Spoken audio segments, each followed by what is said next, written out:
Hello my dear lovely students, welcome back to my channel Shubham lecturer, myself Shubham Goswami. Student, आपने दो line तो सुनी होगी कि लाइफ में मौके तो सभी को मिलते हैं, लेकिन टॉपर वही बनता है जो कड़ी मेहनत करता है। मतलब आप सभी को 2025 में बोर्ड एग्जाम देना है, बहुत सारे स्टूडेंट एग्जाम में बैठेंगे, लेकिन टॉपर कोई एक क्यों बनता है? क्योंकि वो कड़ी मेहनत करता है। जितने भी स्टूडेंट होते हैं सारे स्टूडेंट से एक दो कदम वो आगे चलता है, ठीक है, इसीलिए वो टॉपर बनकर निकलता है। बहुत सारे स्टूडेंट हैं लेकिन सिर्फ एक टॉपर, क्योंकि उसका जो माइंडसेट होता है बिल्कुल अलग होता है। तो आज का जो ये क्लास है, मैंने बताया कि टॉपर वही बनता है जो कड़ी मेहनत करता है। अगर आपको टॉपर बनना है तो आपको हार्ड वर्क करना होगा और हार्ड वर्क के साथ स्मार्ट वर्क भी करना होगा। आज का जो ये क्लास है ये भी एक अपॉर्चुनिटी है आपके लिए, एक मौका है और मौके पे चौका आपको लगाना है। देखिए स्टूडेंट, आज के इस क्लास में मैं आपको बताऊंगा क्लास 12 हिंदी 2025 वाले जितने भी स्टूडेंट हैं उन सबके लिए हिंदी का एक बहुत ही इंपॉर्टेंट वीडियो मैं इस क्लास में लेकर आया हूं। देखिए आज के इस वीडियो में मैं आपको बताऊंगा कि 12th हिंदी में वो कौन से 21 टॉपिक हैं जो अगर आप तैयार कर लेते हैं तो आपको हिंदी में 100 में 100 लाने से कोई नहीं रोक सकता। बहुत सारे स्टूडेंट को पता भी होगा कि 12th हिंदी में ऐसे बहुत सारे टॉपिक हैं जो फिक्स होते हैं, मतलब उनको आना ही आना है, 100% आएंगे, ठीक है। कुछ ऐसे टॉपिक हैं मतलब 40 से 45 नंबर के टॉपिक हैं जो एकदम फिक्स होते हैं, वो इस क्लास में मैं आपको बताऊंगा। मतलब पूरे हिंदी का हम ऑपरेशन करेंगे। हिंदी में बहुविकल्पीय प्रश्न कहां से पढ़े, गद्यांश पद्यांश कहां से पढ़े, जीवन परिचय किसका पढ़े वो सब मैं बताऊंगा। कहानी कौन सी पढ़े, खंड काव्य कौन सा पढ़े, हिंदी संस्कृत का गद्यांश कौन सा पढ़े, रस छंद अलंकार जो भी है, निबंध, सब कुछ मैं इस क्लास में डिस्कस करूंगा। तो ये वीडियो मैं पूरे साल में सिर्फ एक बार देता हूं। जो स्टूडेंट इसको देख के जाता है वो हिंदी में तो टॉपर बनेगा ही बनेगा, और हिंदी एक स्कोरिंग सब्जेक्ट है ना। तो चलिए स्टार्ट करते हैं आज का ये क्लास। बस इस वीडियो को लाइक करना, चैनल पर चैनल को सब्सक्राइब करना, ताकि आप भी हमारी फैमिली में जुड़ जाएं और हमारा फैमिली मेंबर बन जाएं। देखिए स्टूडेंट, सबसे पहले हम क्या क्या डिस्कस करेंगे उसको जान लेते हैं। देखिए हर साल पूछे जाने वाले टॉपिक, मतलब हिंदी में कुछ ऐसे टॉपिक हैं जो लगभग हर साल आते हैं, उन टॉपिक को हम इस क्लास में डिस्कस करेंगे। मतलब 40 से 45 नंबर के टॉपिक हैं जो हर साल आते ही आते हैं, जो फिक्स होते हैं। जैसे आपका जीवन परिचय फिक्स होता है, कहानी फिक्स होता है, खंड काव्य फिक्स होता है, हिंदी संस्कृत का पद्यांश फिक्स होता है, रस छंद अलंकार फिक्स होता है। तो जितने भी फिक्स टॉपिक हैं वो भी हम डिस्कस करेंगे। क्या क्या आपको पूरे साल पढ़ना है, अगर 2025 में टॉपर बनना है तो आपको क्या क्या पढ़ना होगा वो भी मैं इस क्लास में बताऊंगा। थोड़ा पैसेंस रखो, ठीक है। सभी महत्वपूर्ण चैप्टर, जितने भी मोस्ट इंपॉर्टेंट चैप्टर हैं वो भी मैं आपको बताऊंगा। मतलब गद्यांश कहां से आएंगे, पद्यांश कहां से आएंगे, संस्कृत में जो पद्यांश गद्यांश है वो कहां से आएंगे, सब कुछ हम डिस्कस करेंगे। टेंशन मत लेना, थोड़ा टाइम लगेगा लेकिन सब्र का फल मीठा होता है। देखिए सबसे पहले हम लोग स्टेप बाय स्टेप बात करेंगे। सबसे पहले आता है हिंदी का बहुविकल्पीय प्रश्न। देखिए स्टूडेंट, हिंदी का जो ऑब्जेक्टिव क्वेश्चन है ये 10 नंबर का आता है, ठीक है। पहले हम खंड का की बात करेंगे। हमारा हिंदी का पेपर 2 खंड में होता है, एक खंड का और एक खंड खा। खंड का 50 नंबर का, खंड खा भी 50 नंबर का, टोटल 100 नंबर का आपका पेपर होता है। ये तो बेसिक जानकारी है, ठीक है, इतना आपको पता होना चाहिए। हिंदी का बहुविकल्पीय प्रश्न टोटल 10 नंबर का आता है, जिसमें 5 नंबर में हिंदी गद्य साहित्य के बहुविकल्पीय प्रश्न रहेंगे और 5 नंबर का हिंदी पद्य साहित्य के बहुविकल्पीय प्रश्न, ठीक है। अब ऑब्जेक्टिव क्वेश्चन में कोई भी ऐसा टीचर नहीं है जो आपको बता देगा कि भैया ये वाला ऑब्जेक्टिव क्वेश्चन पढ़ लो यही आएगा, क्योंकि ऑब्जेक्टिव क्वेश्चन कहीं से भी दिया जा सकता है, ठीक है। तो ऑब्जेक्टिव क्वेश्चन में आपको करना क्या है, मैं एक आइडिया बता देता हूं। आपको टोटल लगभग 300 से 400 क्वेश्चन पढ़ना होगा कम से कम पूरे साल, या 500 क्वेश्चन आप पढ़ लेंगे तो आपका 10 नंबर ये कंप्लीट रहेगा। मतलब आप लोग बुक ले लीजिए, ज्यादा से ज्यादा क्वेश्चन को पढ़िए, यही इसका एक सॉल्यूशन है ये 10 नंबर पाने का। बाकी बहुत सारे टॉपिक है जो फिक्स है, आगे आगे बताऊंगा, आगे आगे देखिए होता है क्या, ठीक है। देखिए 10 नंबर का ऑब्जेक्टिव क्वेश्चन है, इसका एक ही ट्रिक है कि आप लोग ज्यादा से ज्यादा क्वेश्चन पढ़ें, क्योंकि इसमें कोई भी टीचर नहीं बता सकता बेटा ये पढ़ लो यही आएगा, ऐसा कोई नहीं बता सकता। कोई अंतर्यामी नहीं है, nothing astrologer, we are teachers. ठीक है, आगे देखते हैं। दूसरा है महत्वपूर्ण गद्यांश, ये भी आता है 10 नंबर का ही। कितने नंबर का? 10 नंबर का ये भी आता है।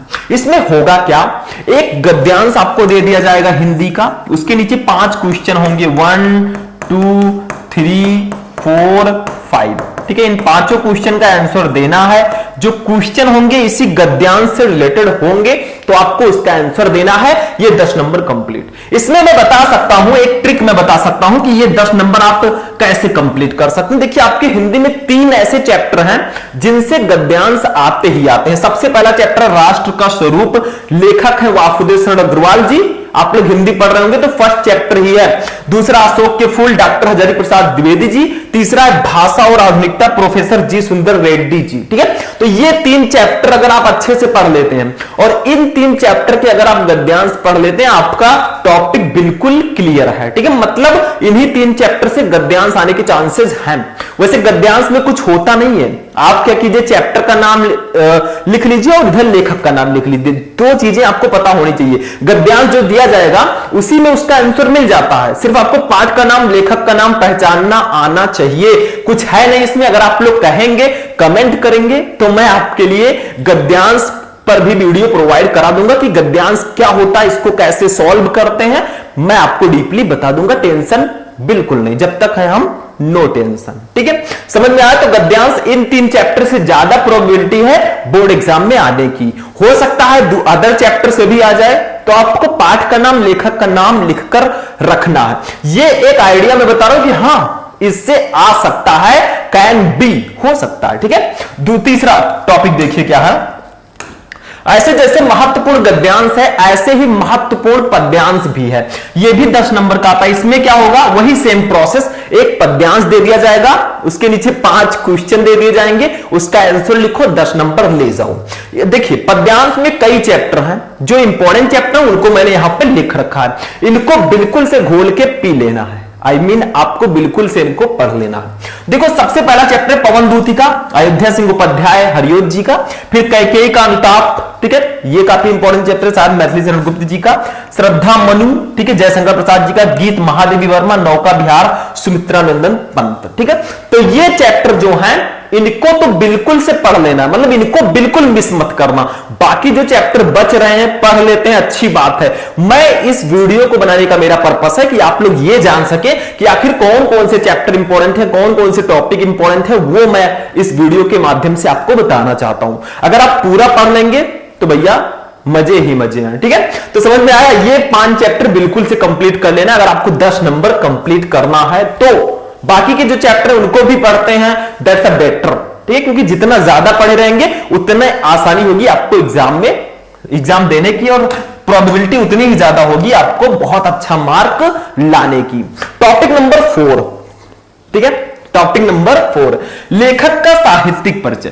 देखिए स्टूडेंट, लेखक का साहित्यिक परिचय 5 नंबर का आता है। ऐसे ही कवि का साहित्यिक परिचय रहेगा, मैं अभी डिस्कस करूंगा, टेंशन नॉट। ठीक है, सबसे पहले लेखक के साहित्यिक परिचय में 3 ऐसे साहित्यिक परिचय हैं जो आपको पढ़ लेना है। तो बहुत सारे स्टूडेंट कहेंगे सर जीवन परिचय क्या होता है? देखो, जीवन परिचय, साहित्यिक परिचय, जीवन परिचय हाई स्कूल में आपने लिखा था, साहित्यिक परिचय आपको इंटरमीडिएट में लिखना होगा। दोनों लगभग सेम ही है, मैं आगे बताऊंगा कैसे इसको लिखते हैं। मतलब साहित्य में इनका परिचय कैसा वो आपको लिखना होता है। अगर आप लोग कमेंट करेंगे तो मैं आपको प्रोवाइड करा दूंगा क्लास कि लेखक का साहित्यिक परिचय कैसे लिखते हैं 12th में, ताकि हमें 5 में 5 मार्क्स मिले। 3 ऐसे लेखक हैं जिनका साहित्यिक परिचय, इसमें से एक तो आएंगे ही आएंगे, वासुदेव शरण अग्रवाल, हजारी प्रसाद द्विवेदी, प्रोफेसर जी सुंदर रेड्डी।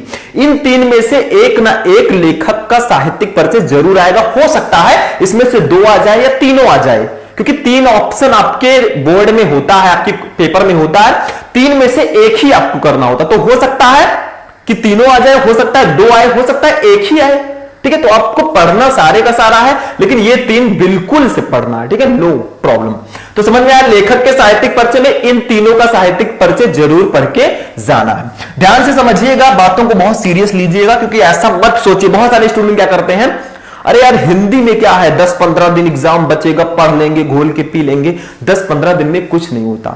आपको अगर अच्छा मार्क लाना है तो स्टार्टिंग से ही सारे सब्जेक्ट को लेकर चलना होगा। वैसे ये तो स्कोरिंग सब्जेक्ट है, इस पर तो आपको विशेष ध्यान देना ही देना है। हो सकता है किसी और सब्जेक्ट में थोड़ा बहुत नंबर कम हो जाए, लेकिन इसमें नहीं होगा अगर अच्छे से स्मार्ट तरीके से आप पढ़ेंगे। कवि का साहित्यिक परिचय 5 नंबर का ये भी आता है। देखो जैसे लेखक है वैसे हमारे कवि भी है। तो कवियों में अयोध्या सिंह उपाध्याय हरिओत जी का पढ़ लें, जयशंकर प्रसाद जी का पढ़ लें, रामधारी सिंह दिनकर जी का पढ़ लें। मतलब इन तीनों का बिल्कुल से आपको पढ़ना है, इनको बिल्कुल भी मिस नहीं करना। बाकी जो बच रहे हैं अगर आप पढ़ सकते हैं, मैं बार बार कहता हूं अगर आप पढ़ सकते हैं यू कैन रीड, ठीक है, स्टडी कह सकते हैं। तो इन तीनों में से इन तीनों को बिल्कुल से पढ़ लेना, बाकी जो बचते हैं एज योर विश, आपकी जैसी इच्छा, ठीक है। और टॉपिक नंबर 6 देखते हैं। एक टॉपिक को हम क्लियर करते हुए चलते हैं। इस वीडियो को अपने दिमाग में बैठा लेना, कहीं लिख लेना, नहीं तो बाद में पड़ेगा भैया पछताना। कहानी में चलते हैं। कहानी का जो 5 नंबर होता है ये फिक्स होता है, ये कोई काट ही नहीं सकता, एकदम फिक्स है, ठीक है, एकदम फिक्स है ये नंबर। देखो पंचलाइट कहानी, बहादुर कहानी, ध्रुव यात्रा, इसको कर दीजिए इस प्रकार से लिख दीजिए ध्रुव यात्रा। यही 3 कहानी आपके 12th में है। अगर आप इन 3 कहानियों को पढ़ के जाएंगे एक दिन इतिहास रच के आएंगे।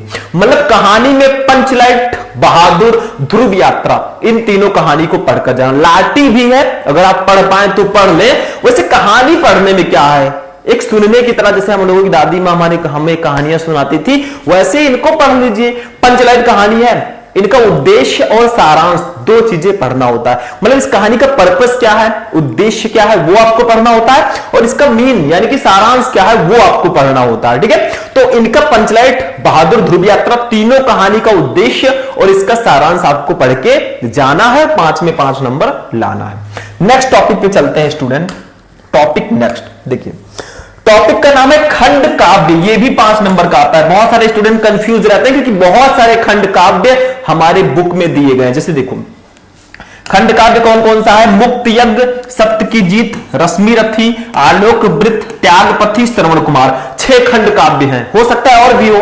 अब बहुत सारे स्टूडेंट कहते हैं सर हमारे यहां कौन सा है। देखो खंड काव्य जो होता है, आप यूपी से हैं तो आपके अलग अलग जिलों में अलग अलग होगा। कुछ जिलों में मुक्त यज्ञ होगा, ग्रुप में बांटा गया है। कुछ ग्रुप में जिले हैं जिनमें मुक्त यज्ञ होगा, किसी में सप्त की जीत होगा, किसी में रश्मि रथी होगा, कहीं पे आलोक वृत्त होगा, कहीं पे त्यागपथी होगा, कहीं पे श्रवण कुमार होगा। हमारे यहां भैया त्यागपथी है क्योंकि हम हैं उत्तर प्रदेश गोंडा से, तो हमारे यहां त्यागपथी है। आप में कौन सा खंड काव्य है कमेंट करके बताना। जिसको नहीं पता है आप बुक में देख लीजिए या फिर अपने हिंदी वाले टीचर से पूछ लीजिए, वो आपको बता देंगे कि आप में कौन सा खंड काव्य है, ठीक है। पूछ के आप लोग कमेंट करके बताना, मैं इस पर वीडियो प्रोवाइड कराने का प्रयास करूंगा। ये फिक्स होता है। जैसे हमारे यहां त्यागपथी है तो त्यागपथी में जो भी सर्ग हैं उन सब के बारे में हमें पढ़ना होता है। तो अपने अपने में जो है उसको पढ़ के जाना, 5 नंबर लेके आना। आगे बढ़ते हैं। ये खंड का हमारा कंप्लीट हुआ, मतलब हमारा 50 नंबर का पेपर हो गया। 10 नंबर का बहुविकल्पीय प्रश्न, 10 नंबर का गद्यांश, 10 नंबर का पद्यांश, ठीक है, और 5 नंबर यानी कि 10 नंबर का जीवन परिचय, और कहानी 5 नंबर, खंड काव्य 5 नंबर, टोटल आपका 50 नंबर का पेपर यहां पे कंप्लीट हो चुका है, ठीक है। 50 नंबर का पेपर हो गया। अब आगे बढ़ते हैं, 50 नंबर हमें और कंप्लीट करना है, चलिए उसको भी देख लेते हैं, ठीक है। नेक्स्ट अब देखिए स्टूडेंट, आगे जो हमारा खंड खा आता है, खंड खा में जो सबसे पहला टॉपिक है वो है संस्कृत गद्यांश। 7 नंबर का आता है, मतलब संस्कृत का गद्यांश। इसमें होगा क्या, संस्कृत का गद्यांश आपको 2 दिया जाएगा, 2 में से 1 करना होगा, ठीक है, 2 में से 1 ही करना है। तो आपको क्या होगा, उसमें आपको संदर्भ के साथ सिर्फ हिंदी अनुवाद करना होगा। देखिए 3 चैप्टर बहुत ज्यादा इंपॉर्टेंट है इसके लिए, संस्कृत भाषा महात्म, महामना मालवीय, पंचशील सिद्धांता। इन तीनों चैप्टर का गद्यांश आपको बिल्कुल से पढ़ लेना, मतलब इनका मीनिंग आपको पढ़ लेना अच्छे से, ठीक है, हिंदी मीनिंग। तो आपका 7 नंबर कंप्लीट रहेगा, ठीक है, समझ में आया। तो इनको आपको बिल्कुल से पढ़ के जाना है। संस्कृत गद्यांश में कुछ नहीं होता। देखिए मैंने आपको, अगर आप पेपर जानना चाहते हैं कैसा आएगा तो आप लोग YouTube पे जाके सर्च कीजिए class 12 Hindi model paper Shubham lecturer, आपको पेपर मिल जाएगा। जैसा पेपर आपके बोर्ड एग्जाम में आएगा वो पेपर मिल जाएगा, जाकर देख लीजिएगा, ठीक है। जो भी सर्च करना है टॉपिक आप पीछे शुभम लेक्चरर लगाकर सर्च कर सकते हैं। संस्कृत पद्यांश पे चलते हैं, ये भी 7 नंबर का आता है और ये टॉपिक बिल्कुल फिक्स होता है। मतलब संस्कृत पद्यांश जो है ये सुभाषित रत्नानी चैप्टर से आता है, ये फिक्स है। एक ही चैप्टर है सुभाषित रत्नानी, इसी चैप्टर में सारे के सारे श्लोक हैं, सारे के सारे पद्यांश हैं। इस चैप्टर को जो पढ़ लेगा 7 नंबर उसका कंप्लीट है। मतलब इस चैप्टर से एक ना एक पद्यांश जरूर आता है। एक दो चैप्टर और हैं जिसमें एक एक पद्यांश है, जैसे जातक कथा, ठीक है, तो इनमें भी एक एक पद्यांश इसको पढ़ लेना, आपका नंबर कंप्लीट रहेगा। ठीक है, चलिए आगे बढ़ते हैं। नेक्स्ट टॉपिक ये देखिए, ये सब हिंदी व्याकरण वाले हैं भैया। हिंदी व्याकरण देखो, मुहावरे एवं लोकोक्तियां, अपठित गद्यांश, शब्द युग्म, शब्द अर्थ, अनेक शब्दों के लिए एक शब्द, ठीक है, और वाक्य संशोधन। ये जो इतने टॉपिक हैं इसमें करना क्या है, ध्यान से समझना। मुहावरे एवं लोकोक्तियां, इसमें भी कुछ फिक्स नहीं है कि ये क्वेश्चन पढ़ लो यही आएगा, ऐसा कोई नहीं बता सकता। ठीक है, तो इसको आप लोग ज्यादा से ज्यादा क्वेश्चन पढ़िए, यही इसका ट्रिक है। मतलब 10 15 20 क्वेश्चन या 100 200 क्वेश्चन आप पढ़ लेंगे, बहुत है। अपठित गद्यांश कैसे सॉल्व करते हैं वो मैंने बता रखा है। मतलब एक गद्यांश रहेगा, उसके नीचे क्वेश्चन रहेगा, उसका आंसर दो, 5 नंबर ले जाओ। शब्द युग्म, शब्द अर्थ, अनेक शब्दों के लिए एक शब्द, इन सबके क्वेश्चंस को पढ़ लो, काम हो जाएगा। 2 2 नंबर का आता है। वाक्य संशोधन, ठीक है, तो इतना। अब आते हैं इस टॉपिक पे, रस, छंद, अलंकार। ये 2 2 नंबर मिलाकर 2 2 4 2 6 इक्वल टू 6 नंबर का टॉपिक है। मतलब रस, छंद, अलंकार, ठीक है, ये टॉपिक फिक्स होता है। रस, छंद, अलंकार में क्या करना है आपको, देखो, रस में हास्य रस, करुण रस, वीर रस, इसको पढ़ लो। छंद में आप दोहा, चौपाई, सोरठा, कुंडलियां पढ़ लो। अलंकार में आप रूपक, यमक, श्लेष, उपमा, उत्प्रेक्षा जो भी है उसको पढ़ लो, आपका 6 नंबर कंप्लीट। वैसे एक स्पेशल वीडियो मैंने इस पर बनाया, आप लोग सर्च करना यूट्यूब पे, रस, छंद, अलंकार, शुभम लेक्चरर, आपको वो क्लास मिल जाएगा। 20 से 22 मिनट का वीडियो अगर आप देख लेंगे 6 नंबर आपका कंप्लीट है, कोई काट ही नहीं सकता। तो जाकर देखो, हमें मत देखो, जाके देखो, लेकिन क्लास के बाद। इसके बाद में पत्र लेखन पे आते हैं। देखो, पत्र लेखन जो टॉपिक है 6 नंबर का शायद आता है। इस टॉपिक में क्या होता है, मतलब कोई भी पत्र मैं नहीं बताऊंगा कि यही आएगा, लेकिन हां, पत्र लिखने का तरीका आप लोग समझिए, कैसे हम पत्र को लिखेंगे। अगर आपको ये पता है, ठीक है, ये अगर आपको पता है तो आपका 6 नंबर कंप्लीट है। मतलब आप मेथड को पकड़िए, ठीक है, कैसे हम लिखते हैं। ये मत देखिए कि यही वाला पढ़ लें भैया यही आ जाएगा, सर जी बताए थे, नहीं, आप लोगों को मेथड सीखना है, आपका नंबर कंप्लीट रहेगा। ठीक है, आगे बढ़ते हैं, निबंध पे चलते हैं। निबंध में क्या क्या है, ये 9 नंबर का शायद आता है। पर्यावरण प्रदूषण, समस्या और समाधान, इस पर निबंध आप लोग पढ़ लीजिए। भारत में बेरोजगारी की समस्या, विज्ञान वरदान या अभिशाप, भारत में जनसंख्या वृद्धि की समस्या। ये 3-4 निबंध थोड़े इंपॉर्टेंट हैं, लेकिन आगे आगे मैं आपको जो भी इंपॉर्टेंट निबंध होगी वो प्रोवाइड कराऊंगा। तो निबंध में ये 5 निबंध सबसे ज्यादा इंपॉर्टेंट है। मतलब 4 निबंध, आगे जो भी निबंध होंगे इंपॉर्टेंट वो मैं आपको बताऊंगा। लेकिन कोई चीज आपको रट के नहीं जाना है, आपको क्या करना है, निबंध में मेन हेडिंग होता है। अगर आपको हेडिंग पता है कौन कौन सा हेडिंग हमें डालना है, तो भैया आपका निबंध का नंबर पक्का है। मतलब सबसे पहला हेडिंग प्रस्तावना होना चाहिए, लास्ट वाला हेडिंग उपसंहार होना चाहिए, बीच में जिस टॉपिक पर आप निबंध लिख रहे हैं उसका हेडिंग होना चाहिए। जैसे आप पर्यावरण प्रदूषण, समस्या और समाधान पर निबंध लिख रहे हैं तो सबसे पहला हेडिंग प्रस्तावना, पर्यावरण प्रदूषण होता क्या उसके बारे में आपको प्रस्तावना में लिखना है। उसके बाद में पर्यावरण प्रदूषण क्या है, पर्यावरण प्रदूषण के प्रकार, जैसे जल प्रदूषण, ध्वनि प्रदूषण, वायु प्रदूषण, रेडियोधर्मी प्रदूषण, ये लिखना है। फिर पर्यावरण प्रदूषण से हानियां, ठीक है, ये सब लिखना है। फिर आपको उपसंहार, लास्ट हेडिंग लिखना। तो निबंध में ये सारे निबंध आप पढ़ लेना, बाकी आगे चल के मैं बताऊंगा। बस आप मेथड इसमें भी समझिए कैसे लिखना होता है, हेडिंग क्या क्या डालना होता है। ठीक है, अब कुछ ऐसे टॉपिक मैं बता देता हूं जो फिक्स होता है। देखिए यहां पे फिक्स्ड टॉपिक कौन कौन से हैं, मैं इसको लास्ट में लेकर आया हूं। देखिए क्या हेडिंग पड़ा है, फिक्स टॉपिक, मतलब कौन कौन से टॉपिक एकदम फिक्स होते हैं। देखो सबसे पहला लेखक का साहित्यिक परिचय 5 नंबर है। इसमें मैंने बताया वासुदेव शरण अग्रवाल, हजारी प्रसाद द्विवेदी, प्रोफेसर जी सुंदर रेड्डी, इसको पढ़ लो, 5 नंबर कंप्लीट। कवि का साहित्यिक परिचय महादेवी वर्मा, जयशंकर प्रसाद, ऐसे मैंने 2-3 बताया, अभी वीडियो में आप लोग देख लीजिएगा, 5 नंबर ये कंप्लीट। कहानी में पंचलाइट, बहादुर, ध्रुव यात्रा, ठीक है, जो भी है उसको पढ़ लेना। खंड काव्य में आपको जो आपके जिले में खंड काव्य है उसको पढ़ लेना। ठीक है, संस्कृत पद्यांश या श्लोक 7 नंबर का आता है। सुभाषित रत्नानी चैप्टर को पढ़ लेना। और रस, छंद, अलंकार 6 नंबर का आपका आता है। टोटल देखिए 5 5 10, 5 15, 5 20, 7 27 और 6 33, ठीक है, 33 नंबर लगभग आपका क्लियर होता है, ठीक है। तो ये आपको ध्यान में रखना है। तो ये बिल्कुल फिक्स टॉपिक होते हैं, बाकी के जो टॉपिक हैं वो भावनाओं के खेल है। तो ये आपका पूरा क्लास था, मैंने समझाने का प्रयास किया। देखो कौन कौन से टॉपिक फिक्स हैं, मैंने आपको एक एक टॉपिक निबंध बताया, जितने भी टॉपिक थे सारे टॉपिक को मैंने इस क्लास में डिस्कस कर दिया, ठीक है। ऐसा क्लास बार बार नहीं मिलेगा, मैंने बताया जीवन में मौके तो सभी को मिलते हैं, लेकिन टॉपर वही बनता है जो कड़ी मेहनत करता है। तो मौका तो आपके पास है, अब आप टॉपर कब बनेंगे, जब तक आप इसको फॉलो करेंगे। जब आप इसको फॉलो करेंगे तभी आप अच्छा नंबर ला पाएंगे। ऐसा नहीं कि वीडियो को देखा फिर उसको भूल गए, क्या होगा, देखने से कोई फायदा ही नहीं है, ठीक है। तो आज का क्लास कैसा लगा, आई होप कि आप सभी को बहुत अच्छा लगा होगा। वीडियो पसंद आया वीडियो को लाइक करना, चैनल पर नए चैनल को सब्सक्राइब करना। फिर मिलेंगे हम लोग नेक्स्ट वीडियो में नेक्स्ट टॉपिक के साथ, तब तक के लिए जय हिंद।